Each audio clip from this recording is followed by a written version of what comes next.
तो कितना आशीर्वाद देंगे बताओ। उस दाम्पत्य जीवन को तोड़ सकता है? 1000 में वही बहू और लड़का जाकर के उस सामग्री को बांटते हैं गरीबों में, जाकर के संतों में, ब्राह्मणों में, तो कितना मंगल होगा। बोलिए आप लोग खुद कल्पना करिए कितना मंगल होगा। और कार्ड छपा के रख दिए, उसका क्या आचार रखोगे? बोलिए वो क्या काम देंगे? पैसा बर्बाद हो गए, फंस गए, बस हाँ अलमारी में सजा के रखोगे कि फला व्यक्ति का 5000 का कार्ड है।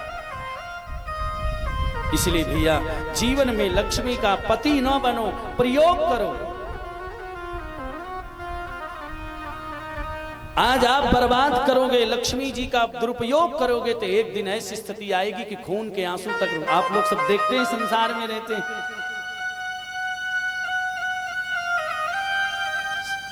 बढ़िया सा प्रयोग करना सीखे। इसलिए लक्ष्मी जी किसकी हैं?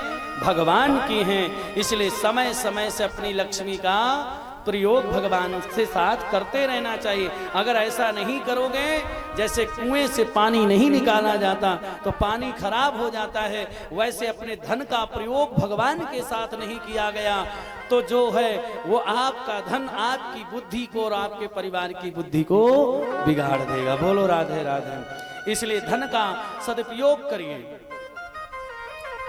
आप लोग ये ना समझ लीजिएगा कि आज अंतिम दिन है तो महाराज जी अपनी जुगाड़ हाथ ढूंढ रहे हैं। हमें बहुत दिक्कत होती है, हम ज़्यादा बोलते भी नहीं, देखा भी होगा हमने किसी प्रकार के धन के बारे में नहीं बोला है, लेकिन प्रसंगवत हम आपसे कह रहे हैं। हमें तो बस आप श्री जी की कृपा मिलती रहे, इससे बड़ा सौभाग्य नहीं है। हम तो श्री जी के दास हैं, और जब श्री जी के चरणारविंद पकड़े हैं तो बताओ श्री जी की कमी रहेगी? बोलिए ना। अब बस धन उतना चाहिए जिससे बुद्धि शुद्ध बनी रहे। जिसके पास मनमाना धन आ जाता है प्रायः सबकी बुद्धि बिगड़ जाती है। बोलो राधे राधे। हाँ यही बात है। जितने भी महापुरुष देखिए, चाहे जिसको देखिए, हैं मान बड़ाई जब से आई तब से किस्मत फूटी, स्वामी स्वामी बजने लगे लगन राम से टूटी। बोलो राधे राधे। यही है ना। हाँ बढ़िया आप चमत्कार नमस्कार दिखाने लगे, खूब लक्ष्मी जी आने लगे हैं। पहले एक झोपड़ी में रहते थे, चेला चेलियों ने कहा महाराज झोपड़ी अच्छी नहीं लगती, आश्रम बन जाए, तो एक तो कमरा बन गया। फिर चेला चेलियों ने कहा महाराज थोड़ा सा ज्यादा चेला हो गए, थोड़ा सा एक सभागार बन जाए ताकि चेला लोग बैठ सके। सभागार बन गया। गुरुजी गर्मी बहुत लगती है, पंखा लग जाए, तो पंखा लग गया। गुरुजी अब गर्मी लू फेंकते हैं तो पानी वाला पंखा लग जाए, तो कूलर लग गया। गुरुजी अब थोड़ा सा गर्मी ज़्यादा पड़ती है, पानी वाले पंखे से भी काम नहीं चलता है, तो गैस वाला पंखा लग जाए। कौन? एसी लग जाए।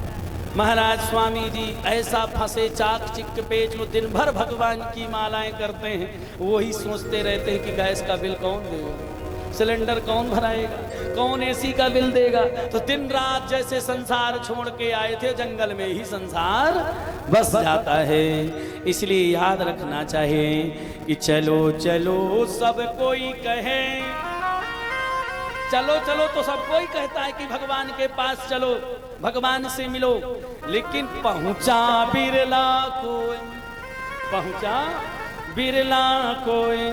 और एक कंचन एक कामनी दुर्गम घाटी दोए। एक कंचन यानी धन और एक कामनी, इनसे पार पा गया तो समझ लो यही वैकुंठ है। बोलो राधे। अच्छे अच्छे महापुरुष भी इसी में फंसे देखे जाते हैं। बोलो राधे राधे। हाँ तो लक्ष्मी जी का सदुपयोग करना सीखे, और कैसे करना है इसका भी विधान है। बोलो राधे राधे। जिससे हमारे घर में लक्ष्मी सदा बनी रहे और कृपा बरसती रहे। तो जैसे मान लो आप लोग 100 रुपए कमाए, कितना कमाए? वैसे तो भगवान की कृपा से खूब कमाते हैं, लेकिन मान लो कि 100 रुपए कमाते हैं रोज का, तो 25 रुपए अपने खर्चे में लो। कितना? 25 रुपए। 25 रुपए में परिवार के खर्चा चलाओ। कितना हो गए? 50। 25 रुपए अपना खर्चा, 25 रुपए परिवार का खर्चा, 25 रुपए धर्म कर्म में लगाओ। जो भी घर में है अपना घर में अनुष्ठान कराओ, या तीर्थ यात्रा करो, या कोई दान करो, ये सब 25 रुपए। कितने हो गए? 75। बचे 25 रुपए तो उसको बैंक में रखो, ताकि आगे चल करके कोई विपत्ति या कोई संकट आ जाए तो किसी से कर्जा ना लेना पड़े। वही 25 रुपए से हम उस कष्ट का निवारण कर लें। तो जब इन विधियों से आप लक्ष्मी जी का पालन करेंगे तो आपके घर के लक्ष्मी कभी आपको छोड़ के नहीं जाएगी। इसलिए समय समय से अपनी लक्ष्मी का विवाह भगवान से करते रहना चाहिए। बोलिए सद्गुरुदेव भगवान की जय। तो आज लक्ष्मी जी का जब रुक्मी ने विवाह नहीं किया तो भगवान हरण करके ले गए और भगवान का प्रथम विवाह रुक्मिणी जी के साथ में फिर आप लोगों ने कल सुना संपन्न हुआ। बोलो गोविंद भगवान की जय। आगे चल करके भगवान के यहाँ एक बेटा का जन्म हुआ कि कामस्तु वासुदेवांसो दग्धा प्राग रुद्रमन्युना देहोपपत्तये भूयस्तमेवा प्रत्यपद्यत। भगवान के एक बेटा का जन्म हुआ रुक्मिणी जी से। क्या नाम था? क्या नाम था? भगवान के प्रथम बेटा का नाम था प्रद्युम्न। क्या नाम था? प्रद्युम्न, जिसको शंकर जी ने अपने त्रिनेत्र के द्वारा जला करके भस्म कर दिया था। कामस्तु वासुदेवांसो दग्धा प्राग रुद्र, किसके द्वारा? मन्युना। अर्थ आ रहा है कि ना? कामस्तु वासुदेवांसो, जो वासुदेव के अंश कामदेव हैं वो दग्धा प्राग रुद्र मन्युना, रुद्र माने रुद्र के क्रोध से दग्ध हो चुके थे, ऐसे कामदेव भगवान के अंश बन करके आए।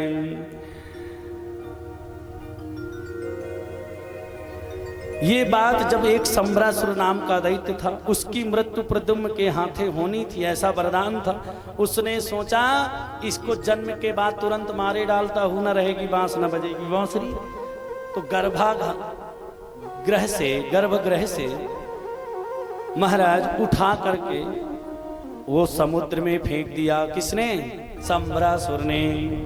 सा एवस्तम संबरः कामरूपी हत्वा तोकमनर्षिणं सविदित्वात्मानं शत्रुं प्रास्योदन्मतताग्रहम्। उस सम्रासुर ने प्रद्युम्न जी का हरण किया, हरण करके समुद्र में डाल दिया। लेकिन जाको राके साइया मार सके ना कोई। जिसको प्रभु जी रखते हैं बताओ उसको कोई मार सकता है? सम्रासुर ने समुद्र में फेंका तो प्रद्युम्न जी एक मछली के पेट में चले गए। तम निर्जगार बलवान मीनः। अब देखिए वहां पर शब्द प्रयोग करें सुखदेव जी। तम निर्जगार बलवान मीनः, वो बलवान मीन थी यानी शक्तिशाली मछली के पेट में चले गए। और व्रतो जाले न महता, बड़ा भारी जाल डाल करके मत्स्यजीवी जिनका मछली खा के जीवन यापन होता है, ऐसे मछुआरों ने जाल डाला और उस मछली को पकड़ा। व्रतो जाले न महता। बोलो राधे राधे। अब एक शब्द प्रयोग किया गया है कि मत्स्यजीवी का मतलब होता है जिससे जीवन, मछली खा करके जिनका जीवन यापन होता है। आप कहेंगे फिर उनको पाप नहीं लगता है? जो मछली पकड़ के खाते हैं उनको पाप नहीं लगते? ये नियम है। कहां पर पाप लगता है कहां पर नहीं लगता इसका भी विचार करना चाहिए। किस जगह पाप, जैसे ब्रह्मचारी को पान खाना पाप है। बोलो राधे राधे। लेकिन वही ब्रह्मचारी जब गृहस्थ में आ जाए तो पान खाना पाप नहीं है। जब ब्रह्मचारी था तो पान खाना पाप था, शीशा देखना पाप था, छाता लगाना पाप था। अब वही गृहस्थ में आ गए तो ये सब पाप नहीं लगता है। तो कहां पर कितनी समय पाप लगता है इसका भी विचार करना चाहिए। अब उनका जीवन मछली खा के यापन होता है, उनके पास अन्न नहीं है तो उनको मछली खाने में कोई पाप नहीं है। भाई जिनका जीवन ही है, और जो लोग अन्न भी पैदा करते फिर मछली खाएं तो पाप है। बोलो राधे राधे।